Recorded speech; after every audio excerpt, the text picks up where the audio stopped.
focus on me? Baby, can you focus on me? So I'm gonna tell you about a time where I felt fully disconnected from myself. It was after I had my second daughter. Her name is Lauren, and I just had a really bad postpartum experience with her. I had postpartum depression with both of my kids, but I thought, or I believed that after going through postpartum the first time and all the tools that I, developed, all the things that I experienced, I thought that I kind of knew what to do if I went through postpartum again. But to my surprise, that wasn't the case. And so my second time going through postpartum, it was very hard for me. My mental health was in the trash, and I just felt very disconnected from myself. And I went into therapy and I did the work. I journaled. I would advocate for myself. But even with all of that, I still felt like my light was dimmed. And so I'm going to share with you a few things that helped me shift from feeling upset and stressed and overworked and drained, and what helped me get to, feeling abundant and feeling happy and feeling at peace and feeling like myself again. And what I'm doing now to just continue to be the best version of myself. So my hope is that if I share with you exactly what I did to change my life, that hopefully you can find something that I did that will help you change yours. So if you're new here, my name is Ashley Swain, and I speak about self-love, self-development for mothers who have lost themselves after motherhood. And I teach women to love themselves more so they can love the life that they live. So if you're a woman on a self-love journey, if you want to become the best version of yourself, or if you're feeling like, you know what, I need sisterhood, I need community, then this channel is for you. So take a moment and subscribe to this channel. Meet me in the comment section or in the community tab, and welcome. Like I was saying, I had my baby, and even though I went through postpartum depression the first time, I thought that I kind of went through it. In a way, I feel very ignorant to say this, but I felt like I already went through postpartum depression. I won't have to deal with it anymore because I had therapy in place. I had journaling in place. I had the community that I was, thriving in. So I felt like there's no way I can experience postpartum depression again. But the truth of the matter is it doesn't just go away because you wish it to go away. That's not it. And so I found myself in the dumps, stressed out and just really drained. And I really had to figure out, what could I do differently now that I didn't necessarily do the first go round? So we're gonna talk about the 4 things that I did that were very impactful to prioritize self-love, okay?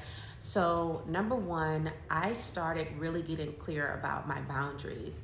I started saying no to the things that did not serve me, but also I started saying no to the comparison game.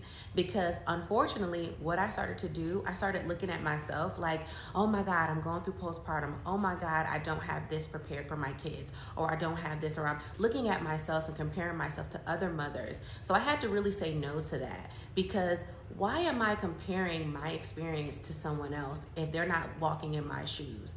I don't know what they have going on behind the scenes. I don't know if they have help or don't have help. I don't know what their routine is day to day. I don't know what kind of child they have. So I had to stop comparing myself, but also saying no to everything that was causing me to feel inadequate. Number 2, I had to get a real clear self-care routine. So for me, I have to get myself dressed before I get my kids dressed.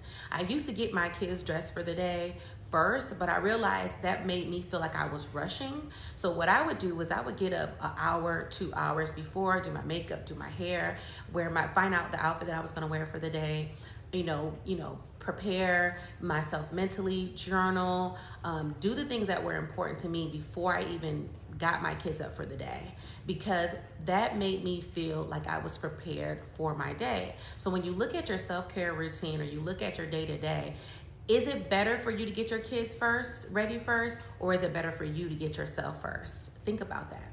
And even when we talk about the self-care routine, what does your nighttime look like? Because for a long time, I felt like I knew that I was getting my children together as far as like their eating habits, like, dinner time, and I knew their bath time, and I knew their bedtime. But unfortunately, I would find myself, they'd be in bed already, right? And I would find myself scrolling on the internet for hours and hours and hours. And then I look up, it's 2:00 in the morning, knowing I have to start my day at 6. And then I'm going throughout the day, yawning, stressed out, addicted to coffee because I never prioritized my bedtime routine. So I'm there for my kids. I'm making sure they go to bed on time. I'm making sure they eat. I'm making sure, but when it came to me, it's all over the place. So you got to get clear, not only on their self-care routine or their bedtime routine, but what are you doing for you? How are you prioritizing your rest? How are you prioritizing your weight loss or your weight gain or whatever your goals are in life? How are you prioritizing those things? So look over your life, think about it, sit with yourself and say, what things do I not like about my routine and how can I change it? What can I do to change those things? Number 3, affirmations. I know for me, I love words of affirmations. I love people saying you're beautiful. I love giving out compliments and I love receiving compliments.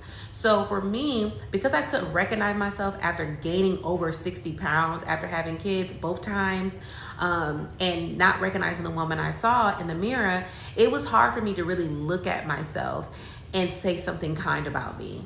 It was easy for me to tell everybody else they look great. It was easy for me to pour into my children and tell them, oh, you look beautiful, or you look handsome, you look good.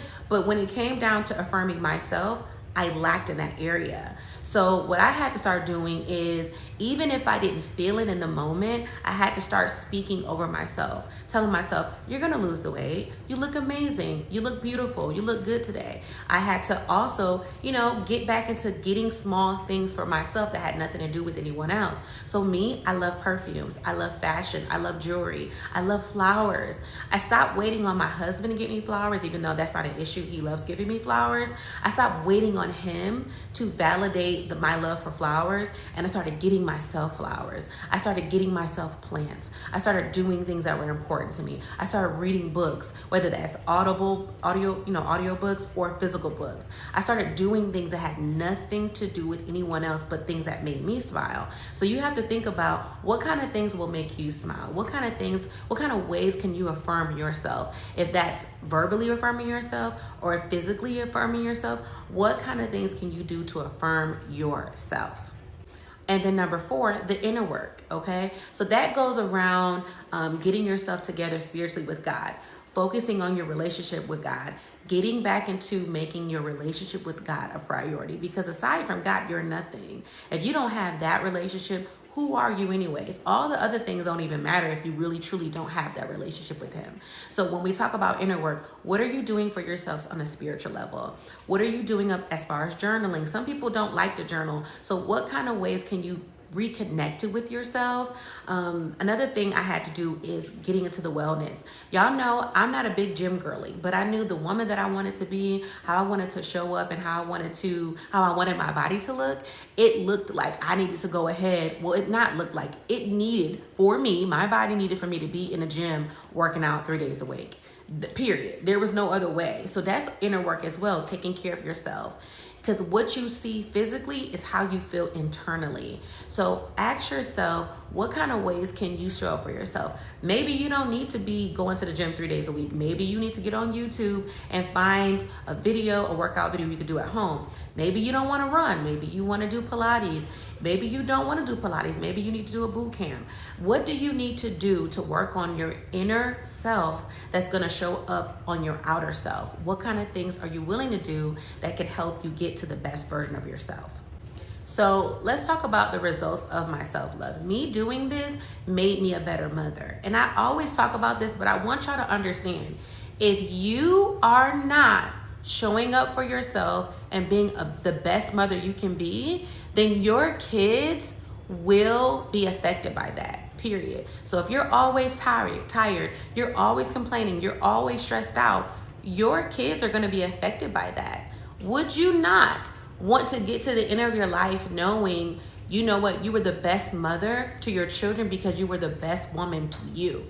Okay, so when I started really taking my power back, when I started saying no to the things I didn't really want to do, when I stopped comparing myself to other people, when I started doing that inner work, when I started prioritizing my life with God and making sure that I had my Bible open, reading my Bible, when I make sure that going to church every Sunday or making sure I tuned in online, it was a consistent behavior. It was that relationship with God. When I started doing that, my life became better. I didn't look raggedy. And I'm talking about internally or physically. I didn't feel stressed out when I prioritized my bedtime routine. Those things made me flourish. Those things made me feel better and become the best woman that I could ever be. You know, so it's really important that you do these things so you can shift your mindset and that you can, number one, just be the best version of yourself. If you have watched this whole video and you're just like, oh my goodness, I love that she said this. This really stood out to me. I would love to get some feedback. Let me know, what about this video stood out to you? What was something that I said that really was just like, ooh, oh, I like that. Let me know in the comment section. If you're serious about reclaiming your glow after motherhood, I have something amazing for y'all. I have my first ebook. Well, it's not my first ebook, but I have an ebook for you that's it's called Reclaiming Your Glow. And I created this with you in mind. So if you're interested in reclaiming your glow and you're really excited and you want to really do some practical things that can help you become the best version of yourself, I want you to drop a heart in the comment section. Your glow up is not about the external. It's not always about your physical. It's about the inner work that you're willing to take. So what's going on within you will show up outside of you. And if you're really serious about your self-love journey, let's keep the conversation going in the comment section.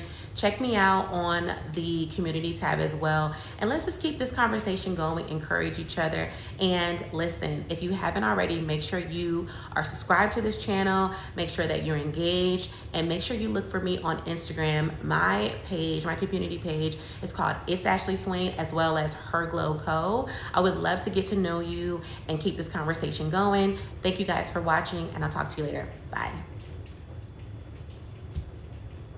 Lately I've been fed up. Wish you would just focus on me. Can't focus on